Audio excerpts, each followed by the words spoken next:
Cuando entré en esa sala de audiencias, mis padres ya estaban sonriendo con esas sonrisas frías y victoriosas que una vez me aterrorizaron de niña. Pensaron que habían ganado incluso antes de que comenzara el juicio. Después de todo, ¿quién me creería a mí? La hija que abandonaron hace 20 años por su carrera, los glamorosos ídolos que todos adoraban en televisión. Pero esta vez el juego era diferente. Mi abuelo, la única persona que realmente me amó, había muerto, dejándome toda su herencia de $1.000 millones.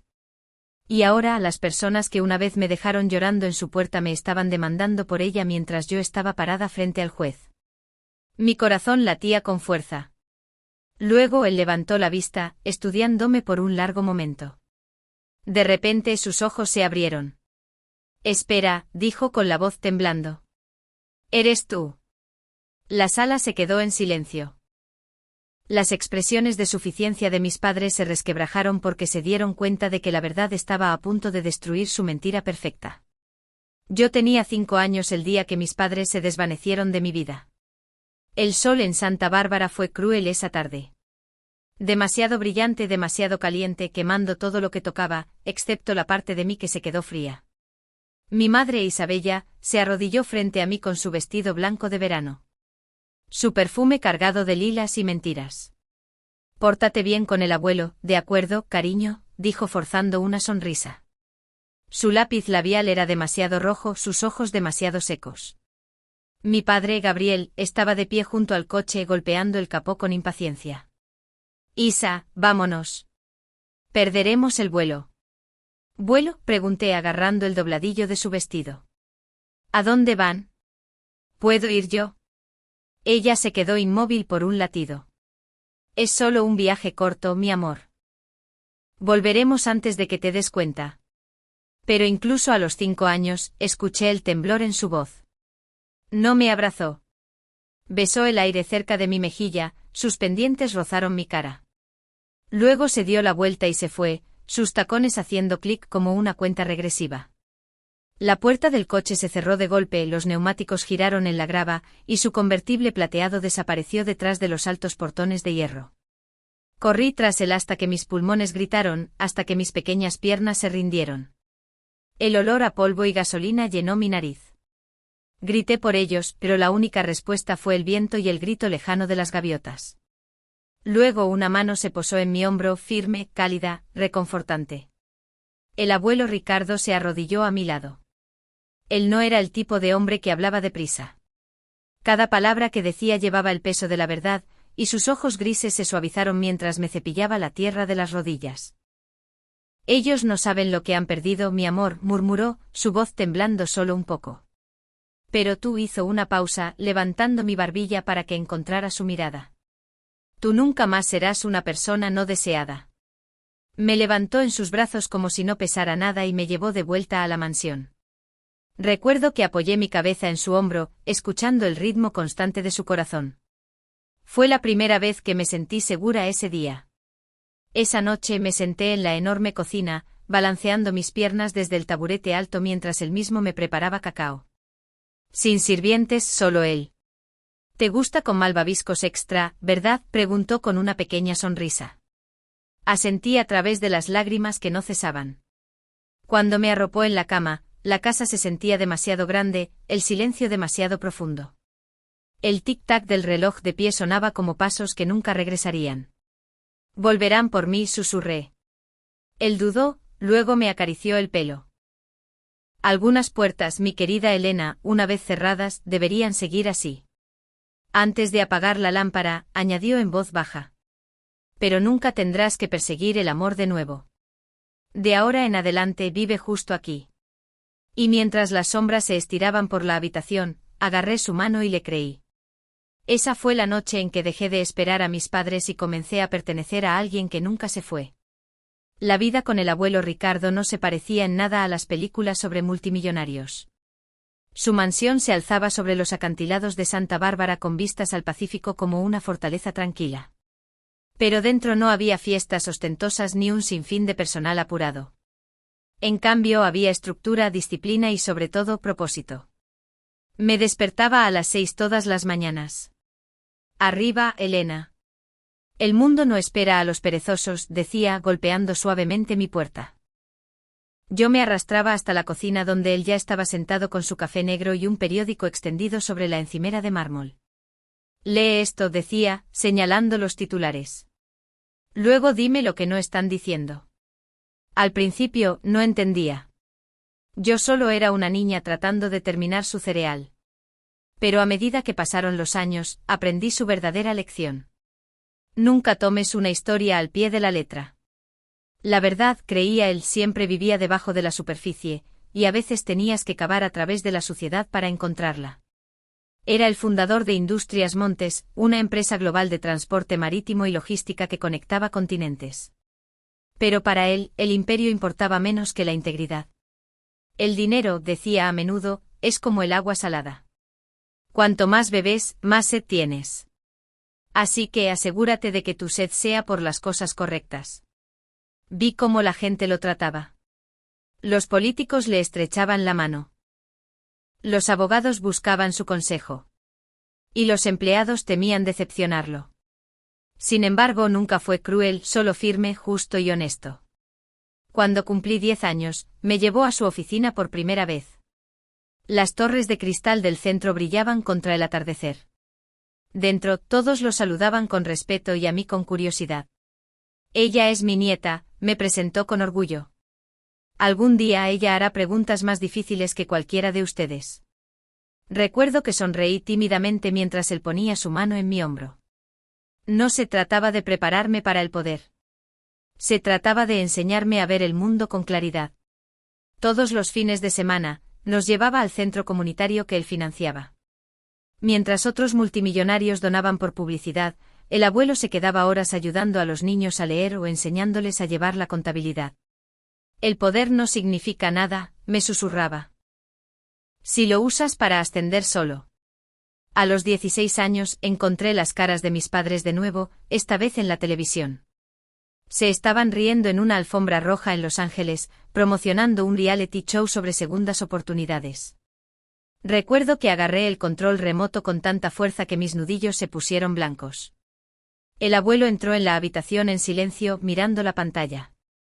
¿Los extrañas?, preguntó. Quería decir que sí, pero en su lugar susurré, ya no. Él asintió lentamente. Bien. Extrañar a la gente que te dejó es como mirar puertas cerradas. Nunca notarás las abiertas. Esa noche me dio mi primer regalo de verdad.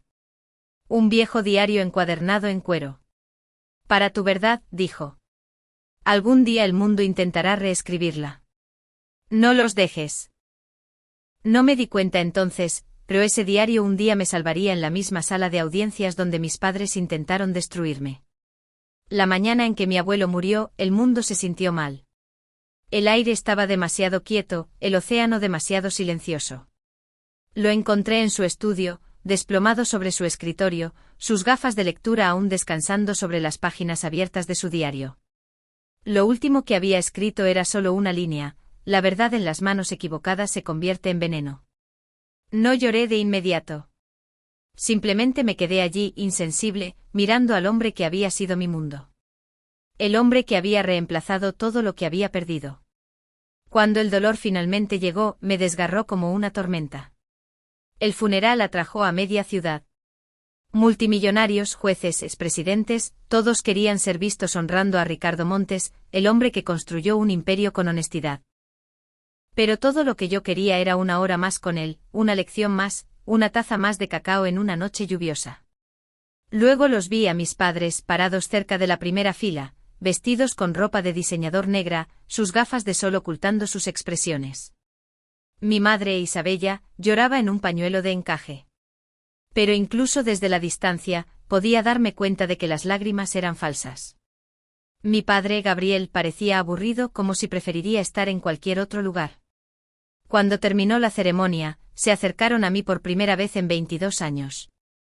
Elena, dijo mi madre suavemente, inclinando la cabeza. Te ves tan crecida. Yo retrocedí. Recordaste mi nombre. Impresionante. Su sonrisa vaciló. Somos familia. Deberíamos reconectarnos. Familia, repetí. Me dejaron con él como un equipaje que no querían cargar. La mandíbula de Gabriel se tensó. Siempre fuiste dramática. Antes de que pudiera responder, el abogado de Ricardo, el señor Benito Soto, llamó a todos a la oficina de la herencia para la lectura del testamento. Los invitados murmuraron con curiosidad. Mi corazón golpeaba contra mis costillas. Benito se aclaró la garganta. El difunto juez Ricardo Montes deja todos los bienes, incluyendo la mansión Montes, los negocios y los activos líquidos, a su nieta, Elena Montes. La sala se quedó en silencio. Mi madre jadeó. Eso es imposible. Gabriel golpeó con la palma de la mano la mesa. Estaba viejo. No estaba pensando con claridad. Pero Benito continuó, su voz firme. También dejó una nota para su hijo y nuera.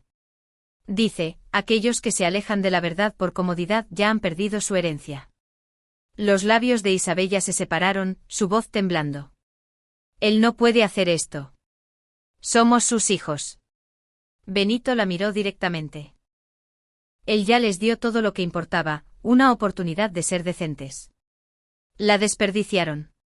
Me quedé congelada, mis dedos clavándose en el borde de la mesa. Nunca había visto a mis padres tan expuestos, despojados de su glamour, de su encanto practicado. Mientras la multitud se dispersaba, la máscara de mi madre se resquebrajó. Te arrepentirás de esto, Elena, siseó. No mereces ni un centavo de lo que él construyó. Encontré su mirada con firmeza. Tampoco ustedes. Afuera el viento marino aullaba a través de las puertas de la propiedad, esparciendo pétalos blancos de las coronas. Me di cuenta entonces de que el dolor y la codicia a menudo llegan tomados de la misma mano. Y en algún lugar, juro que casi podía escuchar la voz del abuelo. Mantente firme, Elena. La verdad tiene brazos largos y siempre regresa. Comenzó con un sobre blanco y grueso en mi puerta. Sin dirección de remitente, solo mi nombre, Elena Montes, escrito en una letra negrita y familiar. Lo abrí, esperando condolencias. En su lugar, mis ojos se congelaron en la primera línea. Notificación de acción civil. Gabriel y Isabella Montes versus Elena Montes. Reclamo de influencia indebida. Por un momento no pude respirar. Mis manos temblaron tan violentamente que se me cayeron los papeles al suelo. Mis propios padres me estaban demandando, acusándome de manipular a mi abuelo para que me dejara todo. Los medios se enteraron a las pocas horas. Al anochecer los titulares gritaban por todo Internet. Nieta de multimillonario demandada por padres alejados por herencia de $1.60 mil millones. Los paparazzi se estacionaron afuera de los portones. Destellos de luz cortaban la oscuridad como disparos. Mi abogado, Daniel Vega, me llamó temprano a la mañana siguiente. Su voz era tranquila, firme, del tipo que solo proviene de décadas lidiando con el caos. Elena, se están moviendo rápido. Sus abogados presentaron la demanda en el condado de Los Ángeles. Tu padre todavía tiene influencia allí. Claro que sí, murmuré. Siempre la tuvo, solo que nunca donde importaba. Cuando nos reunimos en la oficina de Daniel más tarde ese día, él deslizó los documentos hacia mí. Están alegando que aislaste a tu abuelo en sus últimos meses. Dicen que controlaste el acceso o interferiste con sus médicos y lo coaccionaste para que modificara el testamento. Me reí amargamente. Controlé el acceso. Él era el que me estaba protegiendo de ellos. Daniel suspiró. Elena, he visto batallas de herencia desagradables. Pero, ¿demandar a tu propia hija? Eso es un nuevo nivel. Ellos no son mis padres, dije en voz baja. Son extraños que comparten mi sangre. Aún así, no podía dejar de pensar en las últimas semanas del abuelo. Las cenas tranquilas, su sonrisa cansada, la forma en que su mano temblaba al firmar cartas. Me pregunté si él sabía que vendrían por mí. Quizás por eso dejó el diario. Quizás esa fue su advertencia. 2 días después, un reportero de un tabloide me emboscó afuera de un café. Elena, ¿es cierto que le lavaste el cerebro a tu abuelo? ¿Lo amenazaste? Dejé de caminar, me giré hacia las cámaras y dije con serenidad. Si amar al hombre que me crió es un crimen, entonces soy culpable. A la mañana siguiente mi teléfono vibró con una llamada bloqueada. Disfrutando de tu fama, ronroneó la voz de mi madre. ¿Por qué estás haciendo esto?, pregunté. Porque tomaste lo que es nuestro, dijo fríamente. Robaste nuestra vida. Ahora tomaremos la tuya. Luego colgó. Esa noche me senté sola en el estudio, mirando el viejo escritorio del abuelo, el mismo donde me enseñó a leer documentos legales. Su foto estaba junto a su diario de cuero. Lo abrí trazando la letra desvanecida. Cuando la verdad sea puesta a prueba, mantente quieta. Deja que ataquen. Solo se herirán a sí mismos. Cerré el libro y exhalé. El miedo seguía ahí, pero debajo ardía algo más fuerte, la resolución. Querían guerra, pues la acababan de declarar contra la Montes equivocada. El día de la primera audiencia llegó bajo un cielo que parecía magullado, nubes grises presionando bajo sobre Los Ángeles. Los reporteros se alinearon en las escaleras del juzgado como buitres esperando que algo muriera. Quizás era mi reputación. Quizás era la de ellos. Dentro, la sala de audiencias olía a acera para madera y tensión. Mis padres se sentaron en la mesa del demandante perfectamente escenificados para las cámaras, mi madre en un vestido negro entallado, mi padre en un traje azul marino a medida. No parecían una familia de luto. Parecían actores ensayando para la venganza. Cuando entré, los susurros llenaron la galería. «Es ella, la nieta», murmuró alguien. Mis tacones hicieron clic contra el suelo de mármol, cada paso firme, aunque mis manos temblaban por dentro. Daniel se inclinó y susurró: «Mantén la calma, Elena. Deja que la evidencia hable por sí misma». En el estrado se sentó un hombre de mediana edad con cabello plateado y ojos perspicaces y conocedores. El juez Andrés Cárdenas. Su presencia llenó la sala incluso antes de que hablara. Cuando nuestras miradas se encontraron, algo brilló en su rostro. Reconocimiento, incredulidad, quizás ambos. Se quitó las gafas lentamente. «Señorita Montes», dijo, su voz más suave de lo esperado. ¿Podría acercarse al estrado por un momento? Mi estómago se retorció mientras daba un paso adelante. La sala de audiencias se silenció. Cuando me detuve ante él, me estudió por un largo momento. Luego dijo en voz baja, casi para sí mismo: «Usted es la nieta de Ricardo Montes». «Sí, su señoría», respondí. Asintió una vez, su expresión cambió de sorpresa a solemne respeto. «Fui secretario de su abuelo hace años. Una vez me dijo: si mi nieta alguna vez está en tu sala de audiencias, escucha atentamente porque ella estará diciendo la verdad». Una oleada de jadeo se extendió por la galería. Detrás de mí, la compostura de mi madre se resquebrajó. La mandíbula de mi padre se tensó. El juez Cárdenas se enderezó. «Proceda», dijo. Pero su tono conllevaba una intención, que el abogado de mis padres notó claramente, una que decía: «La integridad todavía significa algo aquí». Su abogado, un hombre astuto llamado Óscar Ramos, no perdió el tiempo retorciendo el cuchillo. «Su señoría», comenzó con suavidad. Esta joven sistemáticamente alienó a su anciano abuelo, restringió su comunicación y manipuló su planificación patrimonial. Probaremos que sus acciones fueron fraudulentas. Daniel se puso de pie con calma. «Agradecemos la oportunidad de refutar cada palabra, su señoría». Luego Ramos sonrió con suficiencia. Está bastante serena para alguien acusada de robar $1.000 millones. Encontré sus ojos y dije con serenidad: «La serenidad no es culpabilidad, señor Ramos. Es confianza en la verdad».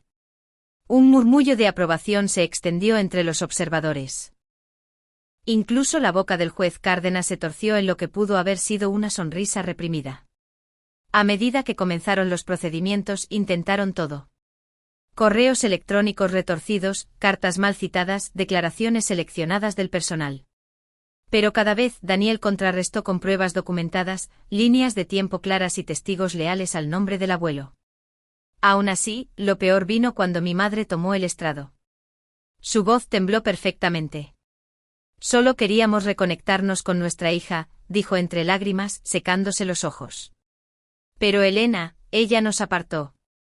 Ella lo aisló. Solo estábamos tratando de proteger el legado de papá». Sus palabras destilaron veneno. y casi pude escuchar la advertencia del abuelo resonando en mi cabeza. La verdad en las manos equivocadas se convierte en veneno. Pero mientras observaba cómo la expresión del juez se endurecía, me di cuenta de algo. El veneno solo funciona si se ingiere, y yo no estaba a punto de beberlo. Para el segundo día de la audiencia, la sala de audiencias se había convertido en un campo de batalla. El abogado de mis padres se pavoneaba por el suelo como un pavo real, agitando papeles y dramatizando cada frase como si estuviéramos en televisión en vivo. Pero yo no estaba allí para actuar. Estaba allí para terminar con esto. Daniel se levantó lentamente ajustándose la corbata. Su señoría, dijo, su voz tranquila pero firme. La defensa desea presentar pruebas adicionales, evaluaciones médicas, declaraciones de testigos y la correspondencia personal del difunto juez Montes y uno más. En el momento en que la palabra correspondencia salió de sus labios, mi madre se puso rígida. Ella sabía exactamente lo que eso significaba. El juez Cárdenas hizo un gesto, proceda. Daniel le entregó un archivo grueso y luego me hizo un gesto con la cabeza. Señorita Montes, por favor, suba al estrado. Mi corazón latía mientras avanzaba, mis tacones resonando en el suelo de mármol. Había ensayado este momento 100 veces. Pero cuando me senté y miré a mis padres, las dos personas que me dieron la vida y luego intentaron destruirla, se me apretó la garganta. Daniel colocó la primera carta en la pantalla de pruebas. La letra del abuelo apareció pulcra e inquebrantable. A mi queridísima Elena, nunca fuiste mi obligación. Fuiste mi elección. Si alguna vez te encuentras parada contra aquellos que te abandonaron, no los odies. Deja que la verdad te defienda. Siempre lo hará. Un silencio se apoderó de la sala. La expresión perfectamente maquillada de mi madre flaqueó. Mi padre miró hacia abajo con la mandíbula apretada. Daniel continuó, estas cartas abarcan 10 años, cada una afirmando la claridad mental, el afecto y la intención deliberada del juez Montes de confiar su patrimonio a su nieta. El abogado del demandante se puso de pie. Objeción, su señoría. Estas supuestas cartas son emocionalmente manipuladoras. No prueban nada. Denegada.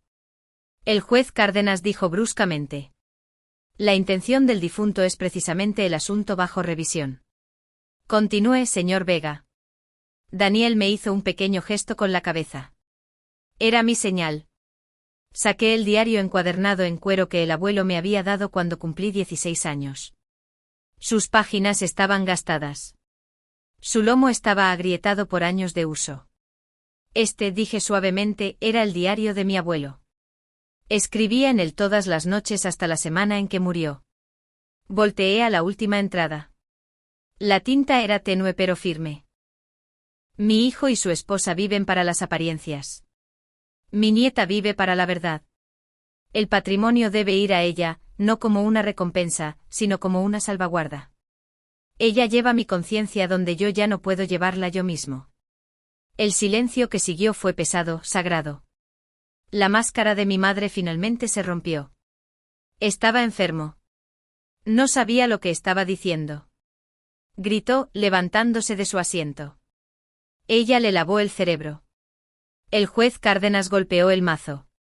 Señora Montes, siéntese ahora. Su arrebato resonó contra las paredes de madera antes de desvanecerse en la nada.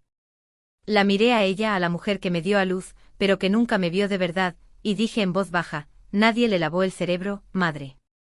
Simplemente él finalmente vio quién eras en realidad.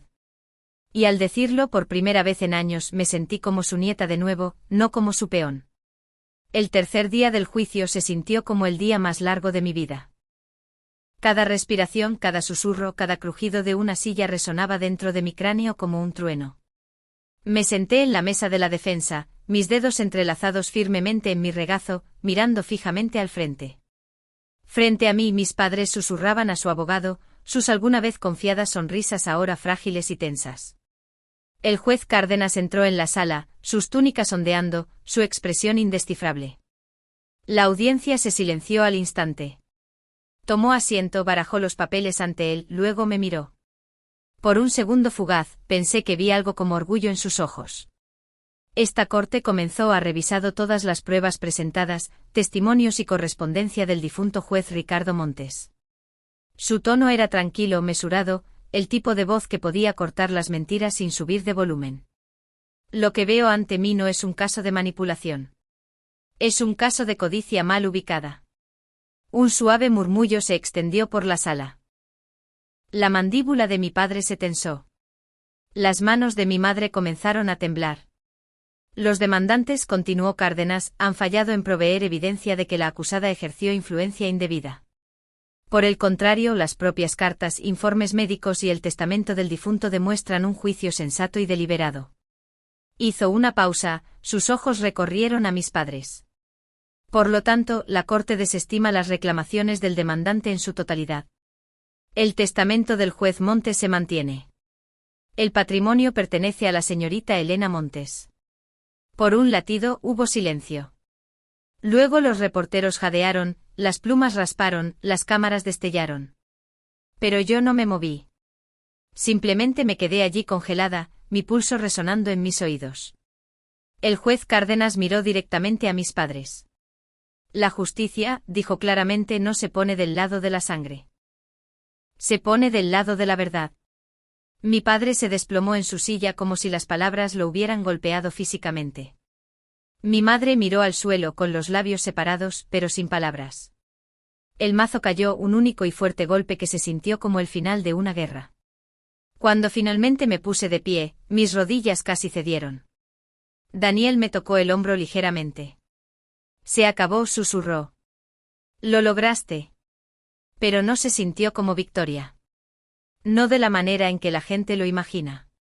Se sintió vacío, como estar entre ruinas después de que el fuego se apaga.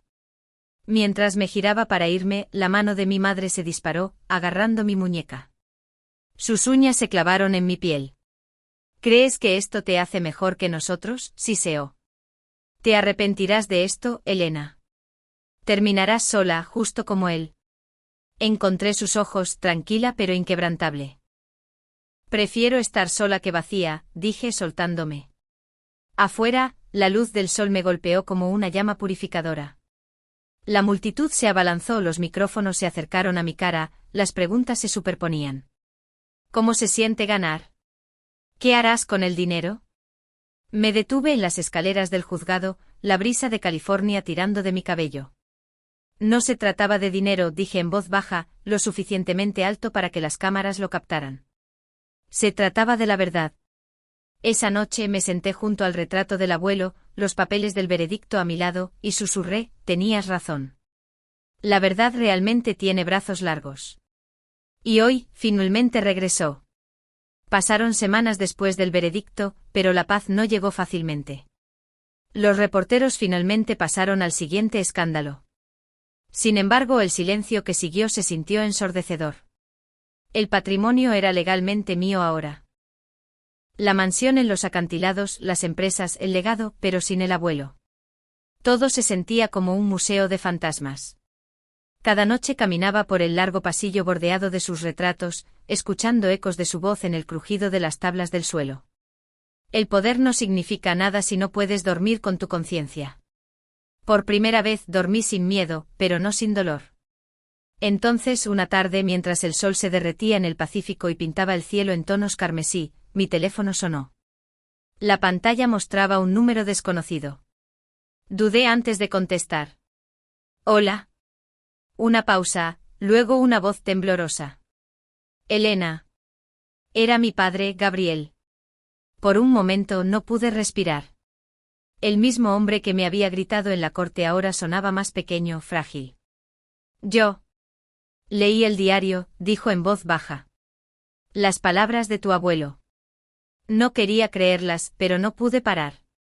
Su voz se quebró. Escribió que perdí mi camino. Que dejé de ser su hijo mucho antes de que escribiera su testamento. Cerré los ojos. También escribió que nunca es demasiado tarde para hacer lo correcto. Exhaló con un temblor. No merezco el perdón, Elena, pero necesitaba que supieras que lo siento por todo. Por dejarte, por culparte, por ser el tipo de padre sobre el que él te advirtió. Su confesión se cernió en el aire como algo frágil, algo sagrado. Por un largo momento ninguno de los dos habló. Miré el jardín a través de la ventana, el mismo que el abuelo había plantado para la abuela hace décadas, y sentí el viento agitarse a través de las rosas.